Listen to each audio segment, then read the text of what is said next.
चवदार चविष्टमध्ये आता घेऊया एक छोटासा ब्रेक। तुम्ही पाहत रहा एबीपी माझा।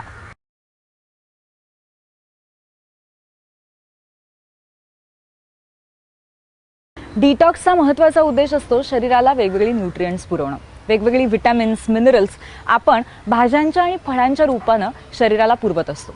यानंतर आपण जी स्मूदी पाहणार आहोत ती आहे पालकाची स्मूदी, ज्याच्या माध्यमातून शरीराला भरपूर आयर्न मिळू शकतं।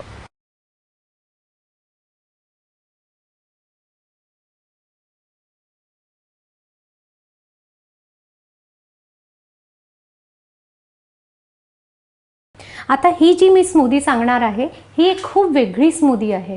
अच्छा, प्रत्येक स्मूदीमध्ये काही ना काही वेगळे इन्ग्रेडियंट्स आहेत। याच्यामध्ये जो कॉम्बिनेशन मी दिला आहे तो कॉम्बिनेशन दिला आहे, याच्यात मी पालक टाकणार आहे आणि याच्या लक्षात ठेवा की पालकाची पानं जी आहेत ती कवळी असली पाहिजे, खूप जाडी भरडी पालक याच्यात तुम्ही घेऊ नका।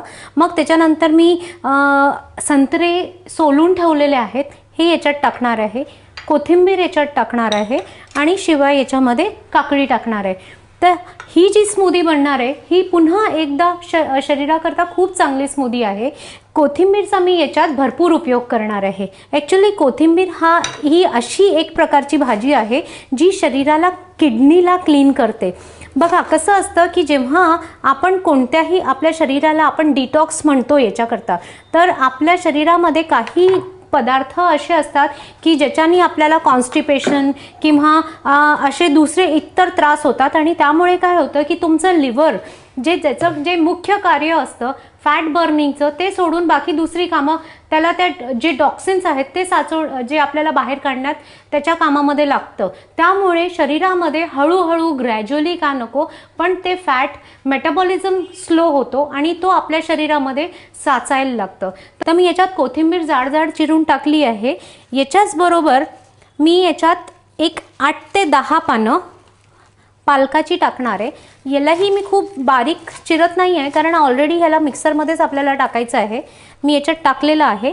याच्यात मी अजूनपर्यंत काकडी टाकलेली आहे, कोथिंबीर टाकली आहे, आणखीन पालक टाकली आहे। आता मी याच्यात गोडवा आणण्यासाठी आणि विटॅमिन सीला याच्यात आणखीन भर टाकण्यासाठी, त्याला आणखीन न्यूट्रिशियस बनवण्यासाठी मी जवळजवळ हे 3 संत्र्यांचे मी सोलून ठेवले आहेत। मी याच्यात अर्धा म्हणजे 1.5 संत्रा याच्यात मी टाकते आहे, सोललेला संत्र। आणि याच्यात सगळ्यात बेस्ट असं आहे की याला आपण गाळत नाही आहोत, म्हणून त्याच्यात आपल्याला सगळे फायबर जे आहेत ते आपल्याला भरपूर फायबर रिच आहे। याच्यामध्ये एक अर्धा कप पाणी सुद्धा आपण घालू।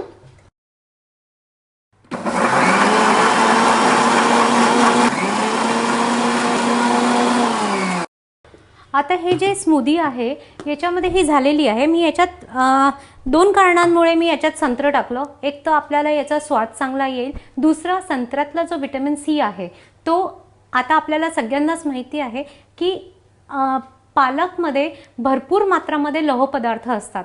तर त्या लोह पदार्थांना जेव्हा आपल्या शरीरामध्ये ॲब्झॉर्प्शनसाठी विटॅमिन सीची गरज असते, म्हणून जर आपण याच्यात एक संत्र किंवा आवळासुद्धा तुम्हाला टाकू शकता याच्यात, किंवा लिंबूसुद्धा पिळू शकता नसलं तर। पण काहीही करून असे जर आपण दिवसातनं एखाद ग्लास ज्यूस घेतला तर आपल्याला भरपूर मात्रामध्ये विटॅमिन्स, मिनरल्स आणि अँटीऑक्सिडंट्स आपल्या शरीराला मिळतील।